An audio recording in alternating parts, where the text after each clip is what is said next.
Tim Nelson, Planning Director for Cook County. Cook County Stormwater Ordinance.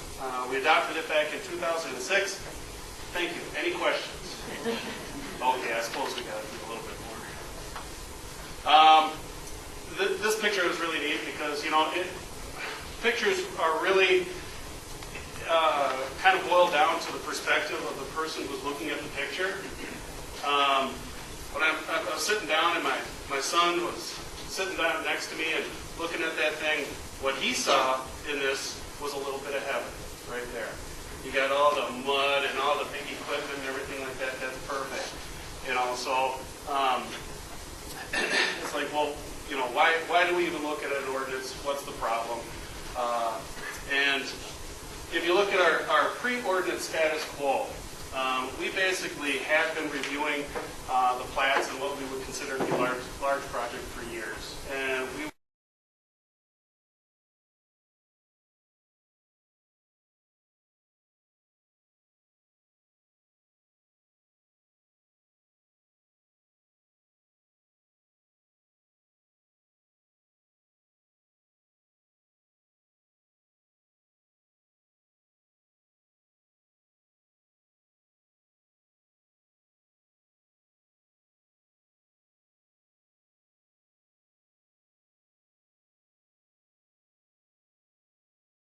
We're doing a pretty good job, and Wayne was working with us to take a look at all the subdivisions and all these pretty major projects.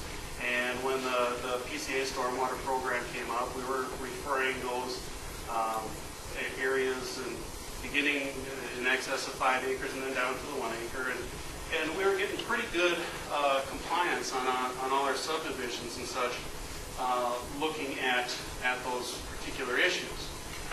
We regulated stormwater via our shoreland sections of the zoning ordinance. We have two sections in our zoning ordinance, one for all the shorelands that are inland, and then one section dedicated to the North Shore Management area. And then what we did learn is that small projects were pretty much falling through the cracks.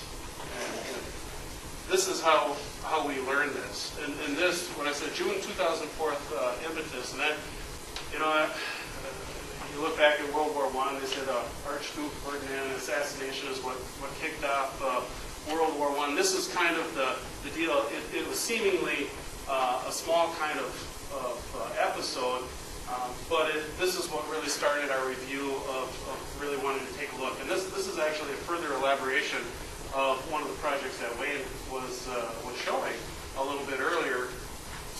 There was a poorly completed drainage project along Highway 61. It started out as wanting to be a development of a lot and an access off of 61 up to the property. And I really got to stop here because Jesse took a lot of wind out of my sail. I burst my bubble here. This is the extent of my graphics.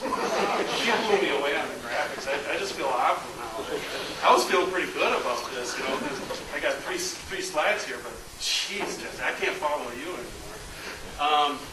As you can see, okay, Highway 61, access up there, and if you see, I can't even hold that thing. I'm so juiced up on caffeine. Shaking around. Okay. Proposed access is basically anywhere along 61. It's uphill, from there, and this is the basic drainage pattern was coming down this way. Whoa, jumped way ahead. Okay, the ditching work, as Wayne indicated, basically they took and cut these channels straight down the property line. And this is kind of crude. If I had Jesse's skills, I could really show what happened here. But there's a little bit more ditching on top. But basically, I wanted to keep all the water flow off of the property. So they essentially created two channels straight downhill, kind of in line with the drainage that was going. So what indeed happened was a blowout after a decent rain, spilling down and out even onto Highway 61. You saw the earlier pictures that Wayne had showed up there of the channels running in.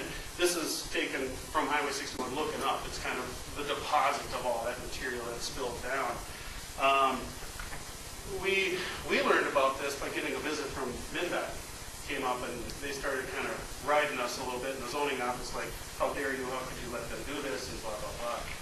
So we needed to take a look at it, and we had to decide, okay, what led to that blowout? And the obvious kind of answer is poor ditch design and placement. Well, I mean, that's the easy answer, but we had to look a little further back. And what we started to realize was that we were seeing increased, on this particular property in particular, we saw increased water drainage from upslope properties that were resulting from projects before in the past. And as I indicated previously, a lot of the smaller projects were kind of coming in under the wire, and they didn't raise to the level of getting that level of review and actually change drainage patterns to the extent where this property was getting a lot more water than it used to, and the property owner did not want that. And in fact, to come full circle, we realized that the person of the property who was receiving all the water prior to this, before it was changed, actually wanted all that water back because it had filled up a basin and they had ducks and wildlife and such in there, and they weren't getting that anymore. And then projects were too small for adequate review. So we sat down and looked at our pertinent documents, the zoning ordinance, North Shore Management Plan, Water Management Plan. We also had some ongoing projects that were kind of concurrently running at that time. We're doing a big environmental review. AUAR is a substitute for EAWAIS. Out on the Caribou Lake, the city of Grand Marais was doing a stormwater plan. They had a grant for that. We were discussing about this Poplar River TMDL.